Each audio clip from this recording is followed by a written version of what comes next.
What's going on, everybody? It's your boy G watching Keeping This Tech. Today's video is a pretty interesting video. I have this product right here. It is Kolari's Magnetic Mist Clip-In filter. This is at the 1/8 strength. It lives between the sensor and the lens.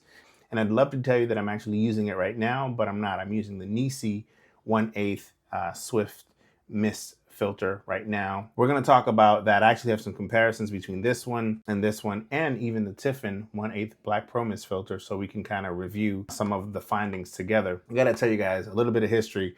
I was excited, right, to get this product. I actually have been thinking about picking one up for a long time. I finally bit the bullet and purchased one back in January. And not to bury the lead, I'm actually very disappointed in this product. And I really wish that I had tried to use it as soon as I had gotten it. I've blown my return window, so I'm gonna have to figure out how to get rid of this thing. But if you wanna know why and why I feel this way, please stick around and watch the rest of the video.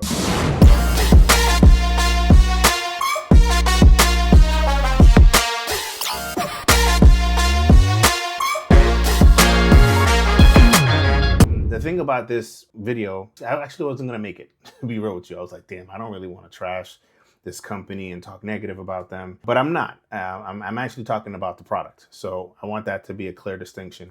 The other part of it is that when I was doing my research for this, there were two buckets of videos.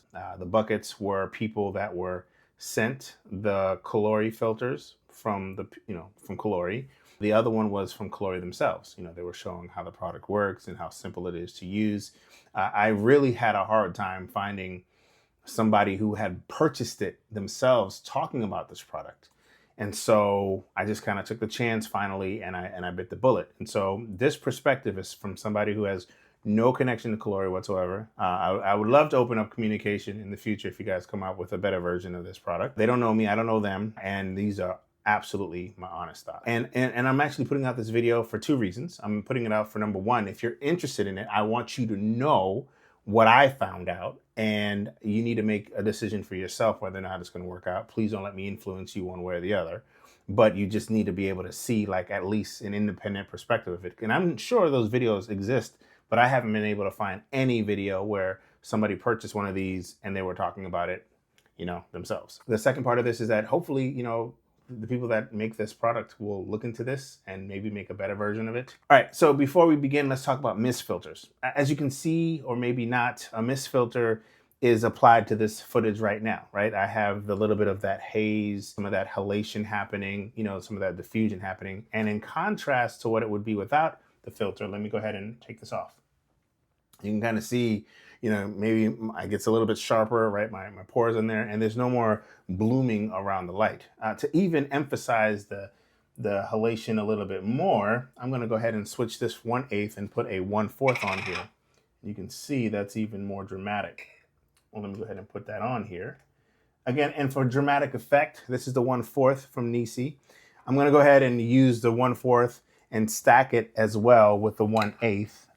Hold on. Now we got this super, super soft look, cinematic, rom-com even, That's normally not what I go for. I go for that subtle look just to take the edge off. But again, I just wanted to kind of show you the difference here, right? How much more of a difference this is. And again, when we go ahead and we remove that, it's a different vibe, right? Now, 90% of the time, if not 99% of the time, I'm using a mist filter in front of my lens. I just like the look. This is a lot. Hold on, let me fix this. Sorry, guys. So yeah, 99% of the time, I'm using a mist filter in front of my lens. Like I said, I like the look. I think it's really cool.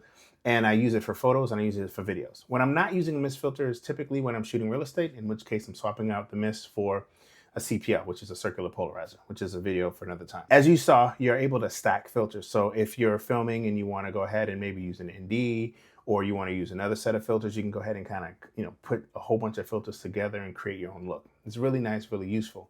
The problem with these filters, though, is that some lenses don't always have that thread for you to place these circular filters on there. Like an ultra wide angle lens will have kind of like a bulbous front, and you won't be able to use the circular filters. So it could be an issue there. That's just one example of why sometimes the circular filters won't work. But another one could be really just having a compact lens. Now, let me give you guys a bit of a background and what's happening with me and why why now, right? I purchased these filters back in January, but truthfully, I just opened them about a week and a half ago.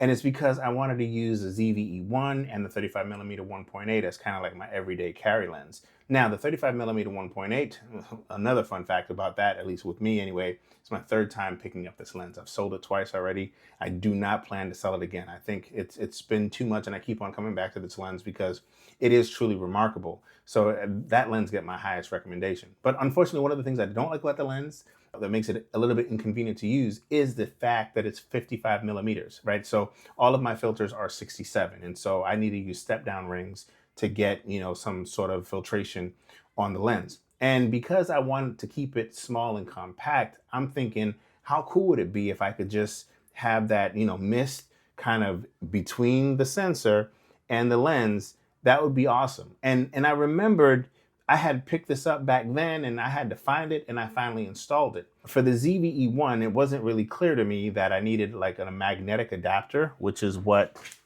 is in here. But to be real with you, I'm not even opening this up because I'm gonna sell it with the filter. But regular Sony Alpha cameras, for the most part, have a magnetic like kind of top over the sensor. So it just naturally just, you know, attracts to it and clicks in to place if you're using like say an A7R Mark V or an A7S III or an A7 IV. So anyway, I unboxed it. I didn't realize I didn't have that magnetic adapter.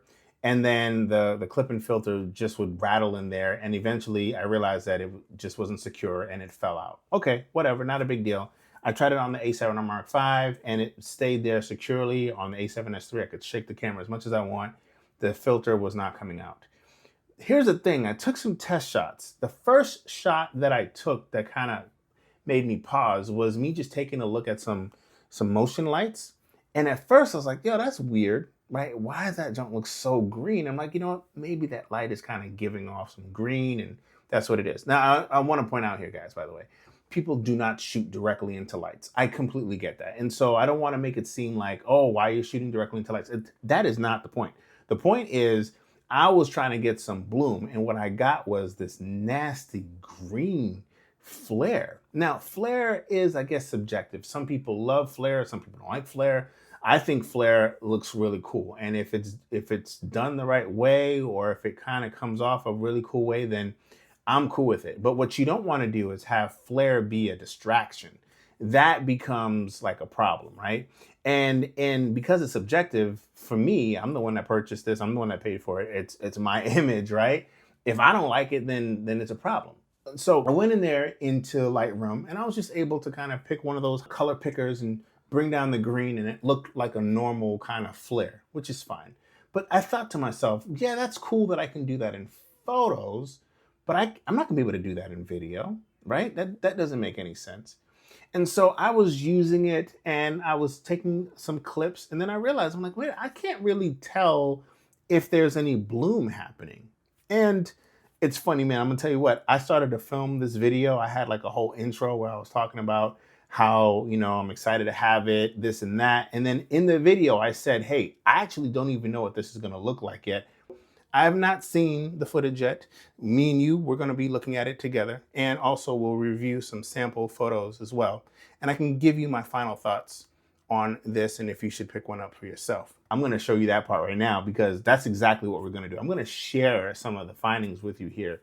I don't know if I showed you this yet. Maybe I did, but this green film here, that's some sort of either coating for the clip-in filter, really causes a huge problem in the shot. And you can kind of see, let me see if I can get it to focus. There you go. You can kind of see what happens here. And so, yeah, with this clip-in filter, it just adds this green, I don't even know what to say. It's not even like it's a tint. It's a little bit more destructive than tint, because with tint, and if you're shooting an S-Log3, even in video, you can kind of dial it back down, you know, add some magenta in there to kind of cancel it out. But this right here does something really bad to the image. And yeah, I'm talking about this. Let's go ahead and go into Lightroom and we can review these photos together. By the way, these images are not like supposed to be anything artistic. They're just for testing purposes. And I want to show you what I've come up with, right? And so here I am shooting one of my lights that I have here at the ceiling that's shining on the back wall for these YouTube videos. On the left here, you'll notice that I have no filtration. And a couple of key things that gives it away is the fact that this panel here is just darker, whereas on the right, there's a less contrast. But what you'll find if I zoom in a little bit closer to the one on the right is you see there's like a little bit of green. There's just discoloration here that's happening. And it's a result of that clip-in filter being on there. And to kind of go over to the left side where there is no filter, you can see that it is black. There is not really any green that's bleeding over. If anything, obviously it's overexposed here, but when you can see a little bit of color, it's like purple, like it's aberration more than it is anything else. Like over here, you can clearly see that there's some green tinge happening right where there would be blooming if this were actually diffusing, the light source. And I think it is, but it's doing it in a way that is just, to me, completely unpleasing. Okay, so the next set of photos I'm gonna show you here are the NiSi filters. On the left here, I have the 1/4. It's pretty strong. I mean, it is what it is, but over here on the right, we have the 1/8. And if we just zoom out, you can kind of see a better example of how less intense it is. Now, this is not a NiSi video, but I'm just saying that the NiSi Swift system came with the 1/4. I purchased the 1/8 separately. And because I wanted to use the mist filter all the time, and for me, that 1/8 is just more subtle, right?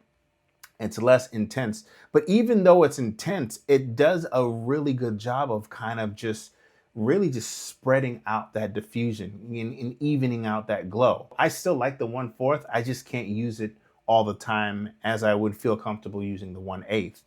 Now, the next image I'm going to show you now, the left is the NiSi 1/8, but on the right is the Tiffen 1/8. And what you'll notice between the difference here between this one and the 1/4 is that the 1/4 from NiSi kind of gives an overall glow over the light. If I go back, you'll see what I'm talking about. It's just more of an overall glow. Whereas with the NiSi, the Tiffen, it does more of like a lightsabery type of effect where it's glowing, it's intense, and it's just confined to that smaller area, being that it's 1/8. Now, I kind of like the NiSi better because it's less intense and it just kind of overall does a nice, better job of diffusion. But there's nothing wrong with Tiffen. I think it's more of a preference thing. And if I hadn't mentioned already in the video, I did order the Tiffen one, the 55mm one for this lens that I'm going to be using, because if I have to fight between lens sizes or whatever, it is what it is. I'll just rock with the Tiffen. It's going to be way better than the Kolari clip-in filter. Now, let's take a look at the Kolari versus no filter at all. This is what surprised me the most. Now, here's the thing I want to point out about the clip without any filters on it. I messed up. I was using manual focus, and when I was swapping out the filters and stuff like that, I think I tapped the focus ring and the image got out of focus, which, if anything, would actually help, the Kolari in this case, but because it looks a little bit diffused without any sort of filtration on there because it's out of focus. But yeah, this is nothing here. You can actually see the hard edges of, as much as you can because it's out of focus, of the light here. And there's really no glow, right? But now look at that in comparison with the Kolari. The Kolari barely has any blooming at all. And if you look closely, just like that first image, we're seeing some sort of green artifact. And it's not even consistent. It looks like it kind of blooms and then it dips and then it blooms and then it dips in. It's just it's not even subtle. It's just not there. And when it's there, it looks like it's a mistake. It looks like lens blur, like I was moving and we caught this while it was in motion. Either the light or the camera was in motion. And it's like, whoa, hold on, wait a second. I paid for a diffusion filter. Not only is it adding this green tinge, which will be more apparent in the next photo, but it's not really adding any sort of bloom. We can look and see the difference. Look at that. It's like, hold up. Now, here's the next photo I'm going to show you. This is the 1/8 NiSi on the left and the Kolari on the right. Look at the difference. Come on, man. Which one are you using, right? Which one do you think looks better? And you could say, well, maybe the light is letting off some sort of, green. There is no green on any of these blooming shots that I have here with any of those filters, right? It's just the Kolari, which is doing almost nothing. This is probably the most disappointing results I've ever seen. I can't even believe this. In a way, like, for real, I'm low-key upset. I feel like I got played. You know what I mean? I really do. And I'm mad at myself for not trying this out as soon as I got it, because there's no way I would have kept this filter. Okay. So not only is this thing not really blooming, it's adding green even in the slightest way. But if you were to point this to a light source, like for real, this is what you get. Now, the picture on the right is overblown, but I wanted to show you guys the difference, right? This is, I believe, the 1/4, or this might be the 1/4 NiSi, or the Tiffen 1/8. I'm not sure. The exposure was, let's see, it looks like the exposure was about the same. Yeah, I don't know what the difference is here, but that light really was, it makes me want to think that it was probably the 1/4 mist that I had on here. But you'll notice, man, when we zoom in, there's really no like green happening here, man. Only green that you see is a little bit of the plants in my daughter's drawing, right?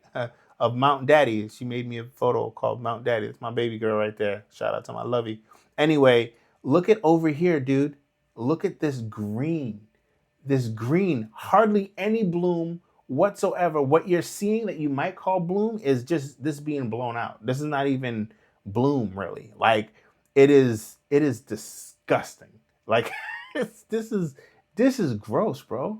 And look at the way it does it. Like, it does it in a way that's it's not even.